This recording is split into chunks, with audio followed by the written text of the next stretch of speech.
So do you think that as a competitive CrossFit athlete, you can you can utilize that hypertrophy training and still, because like I know that too, if you gain too much muscle mass, right, it can hinder your performance. Is there a way to bridge that? Is that something that's able to be done, or is it kind of a focus of functional, movement and bodybuilding, along or competitive CrossFit? Well, one of the main questions I had to navigate when I started all this stuff was figuring out the context of how does this apply to the functional fitness athlete? How does this apply to the person that's not only interested in aesthetics, but still wants to be able to run and jump and do athletic things and hold their own in all these different arenas, kind of like this idea of physical culture. And I don't view what we do as a bodybuilding program or a CrossFit program. We're something completely different. We're like right in between. And for a lot of folks, I think that like you have to understand the reason why you would integrate this into your training program. Like, what would be the purpose for doing, using advanced hypertrophy methodology in your training program when you're just doing kettlebell swings and pull-ups and stuff like that? And there are three main reasons. The first reason is orthopedic safety. Okay. So hypertrophy by its nature is building up the body, increasing the cross-sectional size and strength of muscles, increasing your contractile potential, but also fortifying critical areas of breakdown like the shoulders and the knees and the back that tend to break down and take the brunt of force when you're pushing it to the limit, when you're redlining. So simply by just doing this, it's a great way to build orthopedic safety just by not going as fast as you can or as heavy as you can always, but just focusing on building up tissue. And I think for me, that was originally the most important thing for me. And most rehabilitation programs are hypertrophy training. Hmm. You're doing submaximal weights under larger volume, under control, and building positional strength. So, I mean, that's the first one. The second one is actually the performance side of things. CrossFit athletes, once you're at a certain level, right? And I'll use myself as an example. When I started doing CrossFit, every time I go in the gym, it would be like a PR. Like it was like the honeymoon period. I'd never Right. done an overhead squat before, and 6 months later, I'm doing it with 135. Like, you're learning positions and patterns. You're learning these really intricate ways of working from core to extremity and coordinating the brain with the muscles to be able to maximize efficiency, using momentum and patterns that are unparalleled for creating power. Okay. Hmm.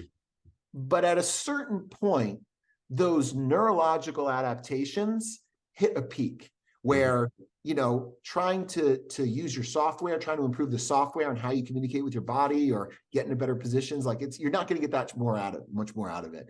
And this is highlighted best by a model we use when we're teaching CrossFit level ones called the list of the 10 general physical skills. And there are things like cardiorespiratory endurance, stamina, strength, and flexibility, power, speed, coordination, accuracy, agility, and balance. The first four at the top, cardiorespiratory endurance, stamina, strength, and flexibility, or excuse me, cardiorespiratory endurance, stamina, strength, and flexibility are biological adaptations, right? Meaning that there's a physical change in the tissue. And you can see things like increased mitochondrial density, for increased aerobic capacity, increased muscle belly size, increased muscle belly length, but there's like a physical change in the tissue. The Hmm. bottom four, coordination, accuracy, agility, and balance, they're neurological adaptations, right? So that's like, how well can your brain coordinate with your body to get the most return out of the minimum effort? Yeah. And then the middle two, power and speed, are influenced by both. Well, my point is, like, once you get a couple of years in a CrossFit, you already have the patterns and the positions down. You know how to cheat really well. You do tipping pull-ups, you're kind of bouncing the deadlift off the ground, you know how to get in Hmm. the right position when you're Olympic lifting. So it's not really in those neurological components that you stand to gain the most ground, but it's actually in the biological ones. And the biggest one is just increasing the size and strength of the machine so that you can apply that very high contractile potential, because you've got sophisticated software in your head. You know how to get the most out of your body. What you need now is a larger machine to exact that potential. And so Hmm. that's the performance side of things. And then the last one, which honestly is how I sell the most programs, is being able to love what you see when you look in the mirror. It's like Hmm. the personal gratification that you get. Like if getting a muscle up or a PR deadlift, like that's awesome, that's cool. But to me, being able to go in the gym day in and day out and see the objective and subjective progress of like, wow, I'm getting leaner, I'm getting more muscular, I Mhm. can see more separation between my abs. Like building that superhero body is probably the most rewarding process for most of my athletes, and that's why they come back. Because that is a big piece for it for them. It's just they don't want to only focus on that. They still want to feel like an athlete, although their ambitions are not necessarily to like train to go to the CrossFit Games. Does that make Right. sense? That does make sense. We're in somebody's, training year, does it make sense to fit this kind of program in their cycle? Because it sounds like it makes sense to go through, a hypertrophy cycle once a year, even if it, is just a mesocycle of three months maybe, or 12 weeks, right? When is a Yeah. good time to fit this in? Well, I think the bigger question is, what do you want and how fast do you want it? Hmm. Because that will really dictate the training and nutrition protocols. Originally, when I started doing this stuff, I started by incorporating hypertrophy finishers. So I would do my CrossFit workout, and I had to modify the CrossFit. I had to keep it like light and easy, kind of Right. scaled level CrossFit.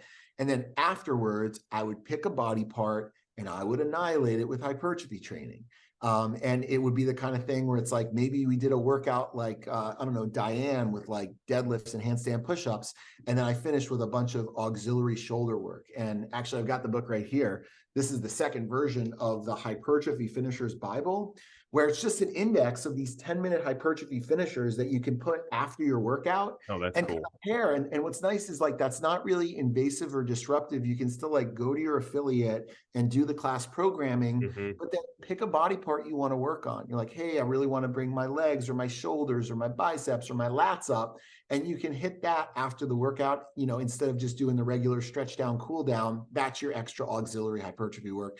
And that's kind of where I started with this stuff.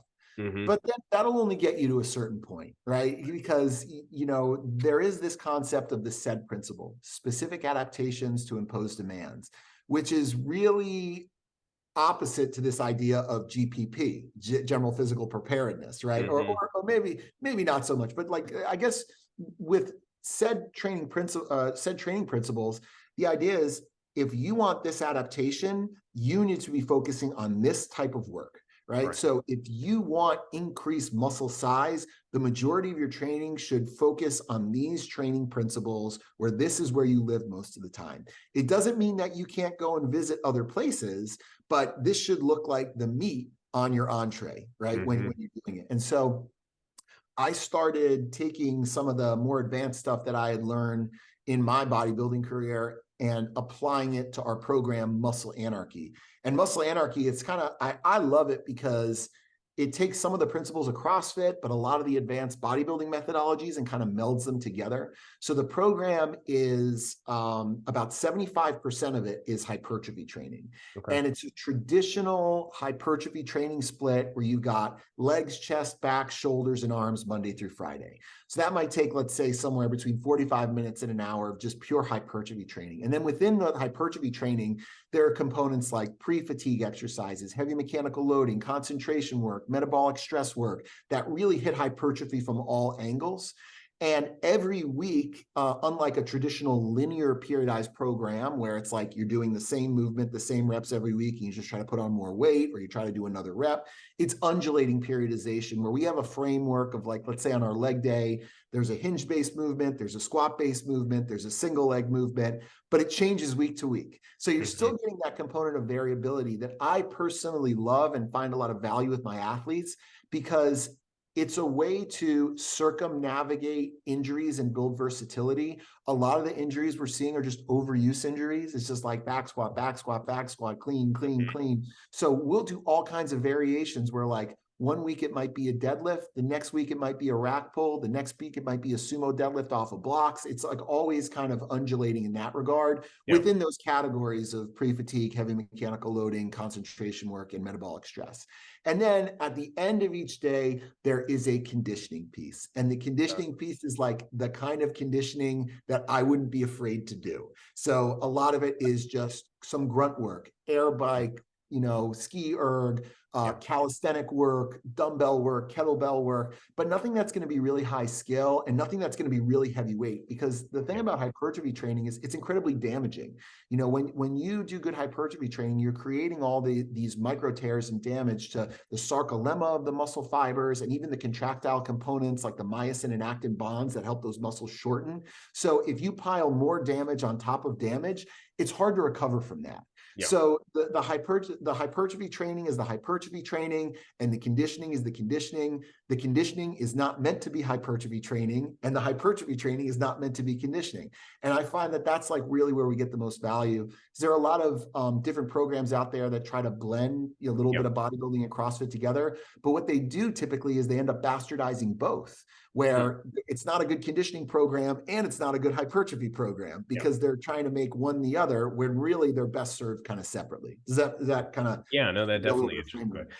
So And they kind of need to be, if you want to hone in on one or the other, you need to pick one or the other essentially, and then yeah, focus on that for a time, which is okay. And you can always but go I mean, back. like going back to your question about like when, like Mhm. I think most of my athletes, they just stay in muscle anarchy and they maintain their fitness and continue to kind of build muscle.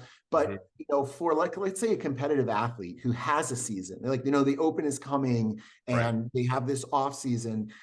We actually are currently working with CrossFit Invictus, and they're a very popular Oh, cool. CrossFit gym. We worked with them a Yeah. lot in our competitive days.